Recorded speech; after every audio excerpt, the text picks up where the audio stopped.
Bienvenue sur MD Sow officiel salaamaaleykum gars yi c'est Arma di leen ziar baax di kontaan bu baax si ni ngeen ñu toppee ni ngeen abonné suñu chaîne bi gars yi gis ngeen li xew temps yi actualité bi Ousmane Sonko accompagné na Bassirou Diomaye Faye ñu dem palais rencontré ki nga xamante ni moo di président de la République du Sénégal Macky Sall. Bon juste rek di gis ngeen ko dem na am na ay polémiques yi nga xamante ni moo si juddu ñii naan Ousmane Sonko waroon dem ñii naan war naa toog gars yi pour ñu waxtaan rek. billaay walaay am na ñoo xamante dans cette vie là ñoom bëgguñu développement au Sénégal buñ sañoon à chaque fois Sénégal ci gudda lay nekk te am ñoo xamante ni ils sont prêts pour que rien que pour Ousmane Sonko échec am ñoo xamante ni toog nañ préparé wu réellement pour xool mu échec ci mission bi mu def ou pas pour wax leen que ni bëri na ñoo xamante ni wax c'est facile nag nit ki taxaw di wax naan non réew mi nangam mais billahi ñi ko fi bëgg am ñoo xamante ne à chaque fois suñu sañoon réew mi ci guut la jëm am ñoo xam buñ sañoon réew mi ci échec la jëm tey jii nii je suis d'accord nga contre Ousmane Sonko ou pas mais moom pour l'instant Bassirou Diomaye Faye moo nekk président de la République lan nga ko war a souhaiter mooy que président bi fiy jógee moom mu ñëw nekk président bu ko gën fuuf nekk président boo xamante ni dina fexe ba Sénégal yi juboo fexe ba Sénégal yi au moins kenn ku ne gis sa bopp ci réew mi fexe ba convaincre ñi nga xamante ñoo nekk ci réew mi ñun ñëpp loolu lay ñaan bi am ñoo xamante ne à chaque fois ñuy toog di xool ay détails amuñu leen luñ critiquer ci moom ngeen dégg jamono ñu ay élégance ay ça charisme tout ça loolu nekk loo xamante ni moom la ñu fale président en fait et aussi tamit ñun. Bassirou Diomaye Faye bu nekkee président ginnaaw yàlla c'est grâce à Ousmane Sonko parce que moom moo ko désigné moom moo wax ñi nga xamante ne ñoom ñooy patriotes ñi ànd ak moom ñu dem votel ko tout ça donc kooku naka la mën a defee loolu pare naan day retiré wu loolu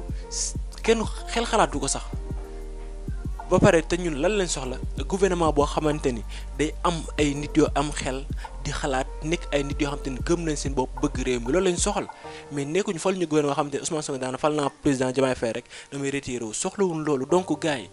bu leen déglu benn yoon ñi nga xamante ni dañ leen di divertir di leen yóbbu ci ay diversion di leen gëmloo naan non kii da ngaa fal pare mais à chaque fois di nekk ci wetam di ko teg pression di ko nangam xoolal ñun su yoon nekk ñoom li ñuy doxalee l'essentiel li ñu ñor mooy lan nañ nekk ay nit yu jub ay nit yu dëggu ay nit yu gëm seen bopp ay nit yoo xamante ni pare nañ pour liñ diglante ak askan ñu jëfe ko loolu lañ sant te loolu lañ ñaan ñu ñëpp te loolu la ñëpp war a ñaan nag mais amul ay naan non ñii nañ leen déglu nañ leen may ay temps nañ leen xaatuus li ñuy def nangam di duñ fi def dara wax jee bëri xoolal loolu ngeen gëm mais ñun soxlawul loolu xam leen soxla ñaanal ko yàlla li nga xamante ni moom la bëgg mu réussir ko c'est ça te loolu ñëpp ci war a taxaw képp koo xamante ni am nga xam-xam boo xamante ni war nga xam mën a apporter président Ousmane Sonko ak Bassirou Diomaye Faye nga def ko bu fekkee ci ay xelu rafet la xalaat pour jëmale kanam réew mi nga def ko en réalité lan mooy seen objectif développement Sénégal mooy seen objectif fexe ba lu ñëpp bokk ñëpp jot ci loolu mooy seen objectif donc loolu kay gis ma ci leen loo xam lu mal mais am na xam dinaa nekk fi naan non kii poosam la fi nekkal dañ fi ñëw pour partager gouvernement bi uta c'est pas ça du loolu kon gars yi ba pare benn fa am na président bi fi nekk yéen ko fal yéen patriotes yi yéen waa Sénégal yéen ko fal donc pour kooku mën a réussir mission il va falloir que doo leen lasé wu il va falloir que ñu continuer en même temps di gën di protéger ki nga xamante ni moo di président de la République en plus di ko jàppale sur lu bëree bëri